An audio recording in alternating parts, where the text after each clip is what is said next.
From 4 News Now, with live updates throughout the day, breaking news as it happens, and weather every 10 minutes. This is KXLY Plus. Good afternoon for 4 News Now. I'm Rob King. Very exciting because next week, Mean Girls, the Broadway musical, is coming to Spokane, First Interstate Center for the Arts, March 5th and 6th. Tickets are on sale now, and we're lucky enough to talk to the effervescent MaryRose Brendel, who plays Karen Smith, and we'll bring her in now. MaryRose, how are you doing? Hi, I'm great. Awesome. I've been on tour now for quite a bit, and I'm on time. How long has it been going now? And do you know how many cities you've even gone through? Oh boy, I don't know if I could count off the top of my head, but we've been going strong since end of September, starting off in Syracuse, New York, and now we've made our way west, so we've been all over the place. How is the touring experience? If I did my research correctly, this is your first kind of big Broadway tour. How's it been going? It's been fantastic. I'm really lucky to have such a wonderful group of people here with me. Obviously, it can be hard to be away from friends and family, but your tour friends kind of become your family. And together we've explored like local restaurants, gone like sightseeing. It's really awesome to get to visit all these new places and also get to meet all these different audiences and see how everyone reacts to Mean Girls. And I've learned that there is such a heavy fan base across the country. Oh yeah, the first movie was such a hit. This new one that recently came out was also a hit. The musical itself on Broadway was a hit, so it would make sense it has this huge fan base. Leads me into kind of a question though. How have you noticed since kind of the new movie of the musical, how has the audience changed since that movie's come out? Are you noticing different energy, people singing along, any differences? Yeah, I think our audiences have been more spirited. Like everyone's wearing pink. Everyone is like laughing, cheering for their favorite lines that they hear. It's become such a phenomenon, and like it's the Mean Girls Renaissance right now. It's the revival, and I think that has definitely impacted our audiences, and we love it. In that vein, we talked about it's been successful. People know it.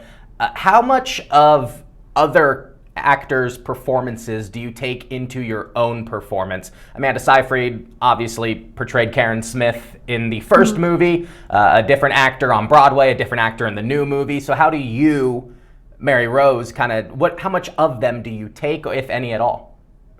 That's a great question. I think it's a hard line to walk because you want to take inspiration, and obviously these are famous performances and wonderful performances, and you also want to be able to bring yourself to the role and not, copy them.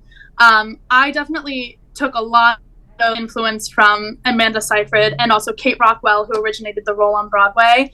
And I tried to keep myself from watching videos until I had kind of found my own Karen. But I'd definitely be lying if I didn't say Amanda's portrayal definitely influences my character.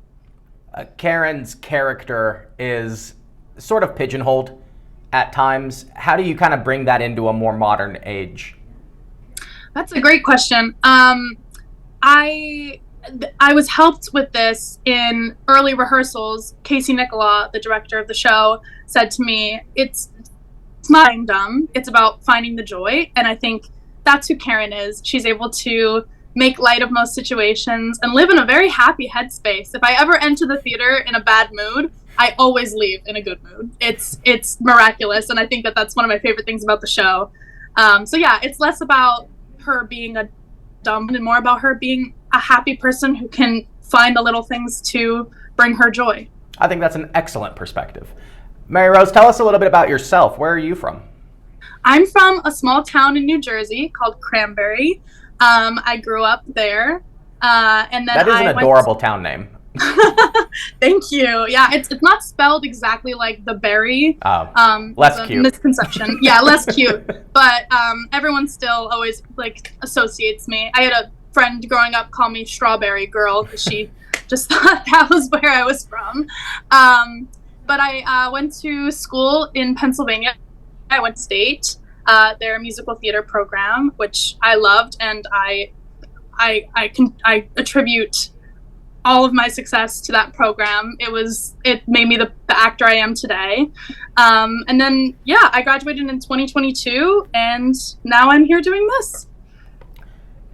Oh, sorry, I hit the wrong graphic for a second. There we go. That's all good.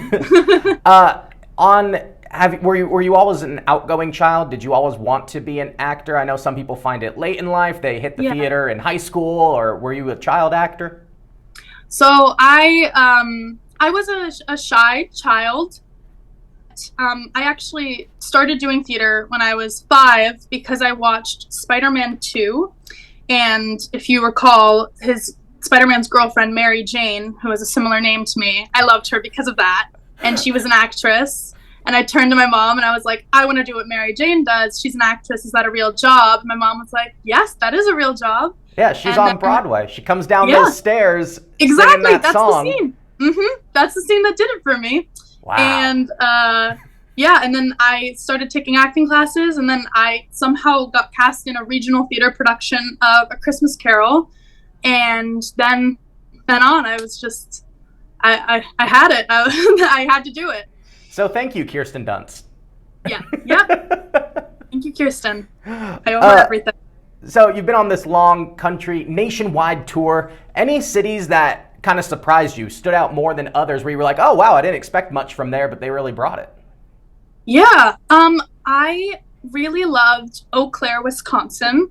I had a great time there. That was a city that I was like, okay, we're passing through Wisconsin, but then I had time to walk around and explore, and I had a lovely time there. Tried some cheese curds.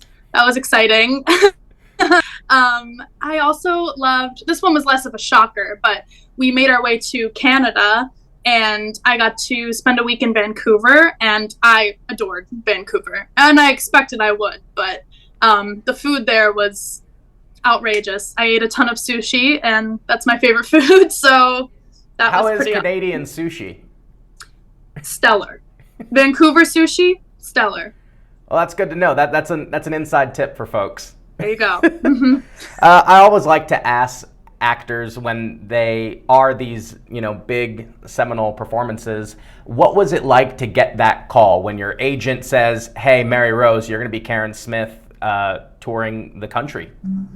Yeah, I remember vividly getting the call, and I saw my agent's name on my phone, and I kind of knew in my gut, I was like, it has to be good news if he's calling me right now. I picked up, and my agent's hilarious. He quoted the show. He said, MaryRose, your name is Karen, your hair is shiny, you're going on tour. And I just remember my whole body shaking. I immediately called my mom, and when she didn't pick up because she was at work, I had a dad who was thrilled to, for once, be the first phone call. And yeah, I just couldn't stop shaking, and I was telling all of my family and my closest friends, and it was an insane day. I think I got a headache from how overwhelmed I was. Just too much smiling can do that. Exactly. Awesome. Well, MaryRose, you've been great. Is there anything else you want to add or want people to know about you? Honestly, come see Mean Girls. I think you're going to have a great time. We're all having a great time up there on stage, so come join us. Awesome. MaryRose Brendel, thank you so much for your time today. Thank you.